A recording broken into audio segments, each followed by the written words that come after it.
Hello everyone, welcome to my channel Asset Junction. In this video series, all the videos are related to class 11th accountancy. And for today's session, we'll start with the very first chapter of accountancy, which is Introduction to Accounting.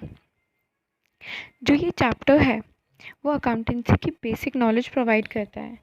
ये chapter आपके knowledge purpose के लिए बहुत ज़्यादा important है क्योंकि आगे आने वाले चैप्टर्स इसी पे बेस्ड हैं और ये चैप्टर आगे चलकर बाकी चैप्टर्स को समझने में हेल्प करेगा। So let's proceed. First we need to understand कि अकाउंटिंग जो है उसमें हम सिर्फ मॉनेटरी ट्रांजैक्शंस को ही कंसिडर करते हैं।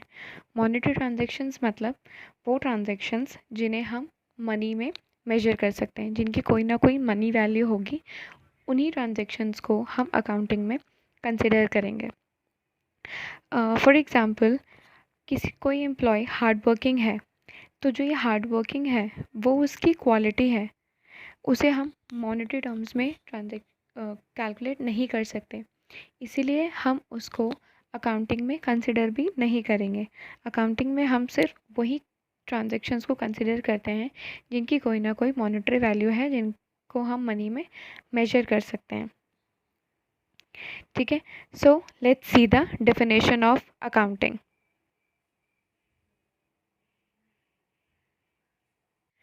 Meaning of accounting. Accounting is a systematic process of identifying, measuring, recording, classifying, summarizing, interpreting and communicating financial information to the users. अब जो अकाउंटिंग है वो एक सिस्टमैटिक प्रोसेस है, ये कोई ऐसी रैंडम प्रोसेस नहीं है कि जिसमें हमने कोई भी चीज़ को कभी भी कहीं पर भी रिकॉर्ड कर दिया। जब भी हम अकाउंटिंग करते हैं तो हम एक प्रोसेस को फॉलो करते हैं।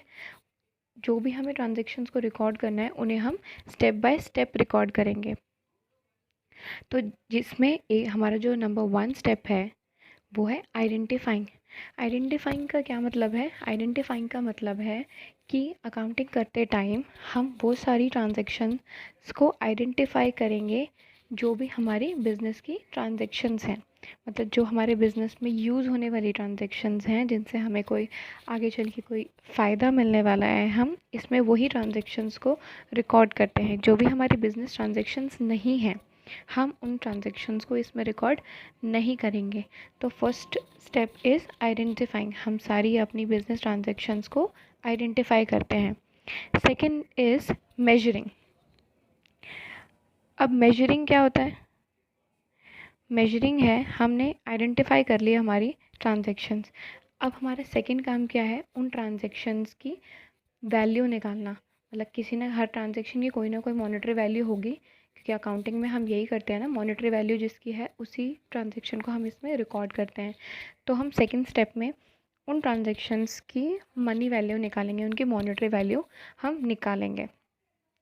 देन रिकॉर्डिंग, हमने आइडेंटिफाई कर लिया, मेजर कर लिया। अब उन दो चीज़ों का क्या फ़ायदा है? हमें उसको क्या करना पड़ेगा? रिकॉर्ड भी तो करना पड़ेगा ना कि हमारी क्या क्या ट्रांजैक्शंस हुई हैं अकाउंटिंग पीरियड में और कितनी वैल्यू है उस ट्रांजैक्शन की। तो हम उसको क्या करते हैं? रिकॉर्ड करते हैं, क्योंकि सारी चीज़ें हम अपने माइंड में तो नहीं रख सकते, तो उसके लिए हम क्या करेंगे? उन सब चीज़ों को रिकॉर्ड करते हैं। अब रिकॉर्ड कहाँ पे करते हैं? In the books of account, जिसे हम कहते हैं जर्नल। जर्नल क्या होता है वो हम आगे के चैप्टर्स में अच्छे से पढ़ेंगे, बट फॉर नाउ जो जर्नल है वो एक बुक ऑफ अकाउंट्स है, जिसमें हम हमारी सारी जितनी भी ट्रांजैक्शंस हैं उन्हें रिकॉर्ड कर रहे हैं। ठीक है, नेक्स्ट है हमारा क्लासिफाइंग। क्लासिफाइंग क्या होता है?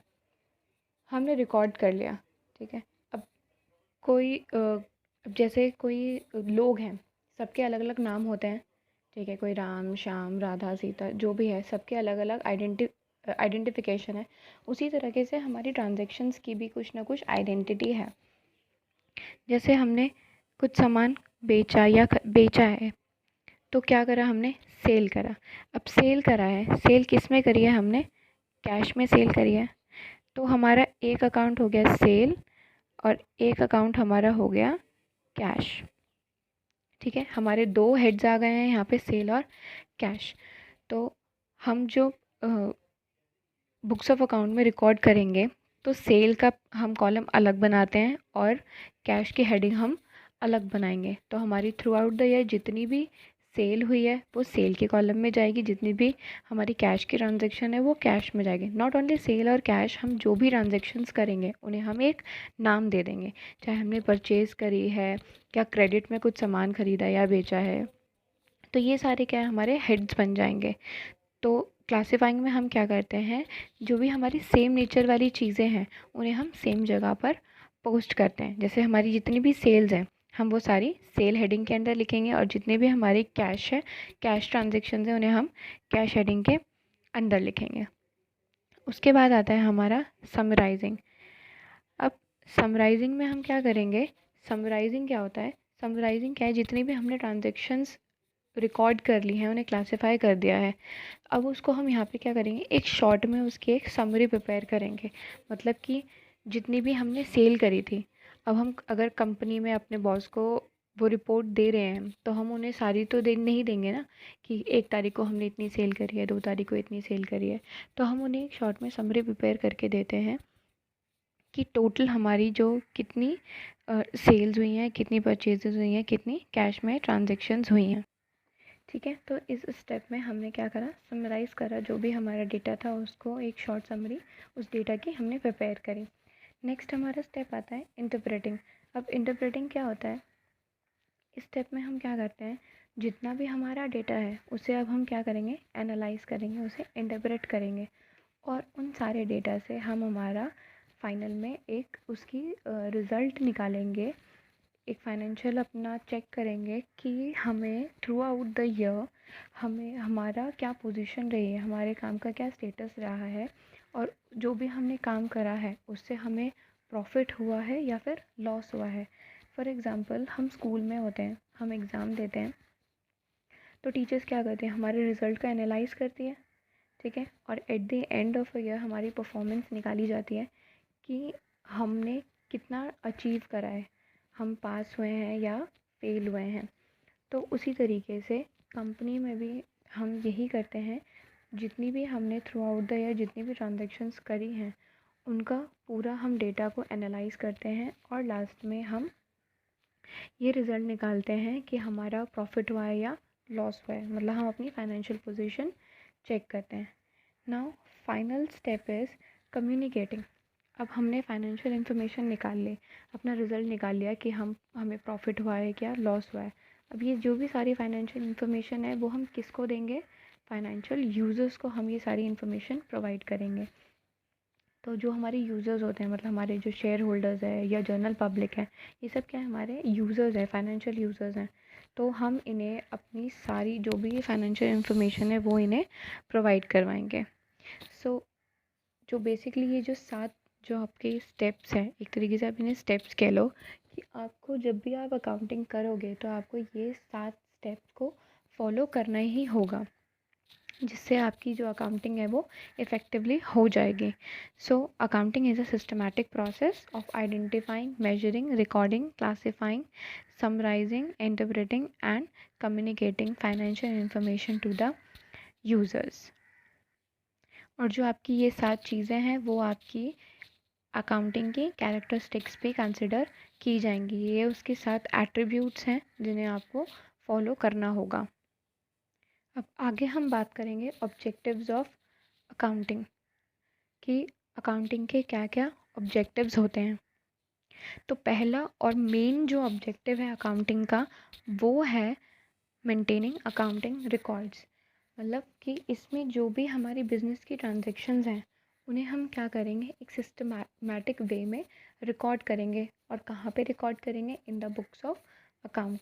तो ये बहुत इंपॉर्टेंट स्टेप है कि हमें जितनी भी हमारी ट्रांजैक्शंस हो रही हैं उन्हें हमें अकाउंटिंग में उनका रिकॉर्ड मेंटेन करना होगा।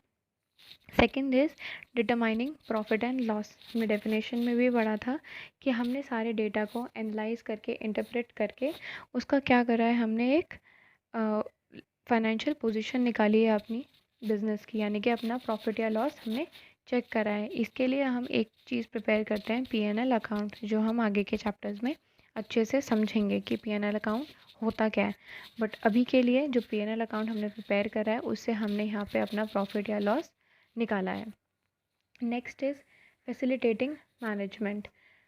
इसमें हम फाइनेंशियल इन्फॉर्मेशन को इस तरीके से प्रेजेंट करते हैं, इस तरीके से असिस्ट करते हैं अपनी मैनेजमेंट को कि जो हमारी मैनेजमेंट को हेल्प करता है in the process of decision making. हम सारी जो भी जितनी भी इंफॉर्मेशन है उनको अच्छे से सेट करके और अपनी मैनेजमेंट को प्रोवाइड करवाते हैं ताकि उनको डिसीजन लेने में आसानी रहे। Next objective is providing accounting information to the users. हमने डेफिनेशन में देखा था कि जितनी भी हमारी अकाउंटिंग इन्फॉर्मेशन है, जो भी हमने अपनी अकाउंटिंग इन्फॉर्मेशन निकाली है, जो भी अपना फाइनेंशियल पोजीशन निकाली है, जो भी कंपनी का स्टेटस निकाला है, वो हम किसको प्रोवाइड करवा रहे हैं, हमारे यूज़र्स को प्रोवाइड करवा रहे हैं। तो ये भी एक बहुत इंपॉर्टेंट ऑब्जेक्टिव है अकाउंटिंग का कि जो भी हमारी अकाउंटिंग इन्फॉर्मेशन है वो हम किसको प्रोवाइड करनी चाहिए, अपने यूज़र्स को प्रोवाइड करवानी चाहिए। Next and last step is protecting business assets. Now, another objective is to have records of assets owned by the business. इसमें क्या है, जितनी भी हमारी बिजनेस की एसेट्स है हम उसका क्या करेंगे, रिकॉर्ड मेंटेन करेंगे।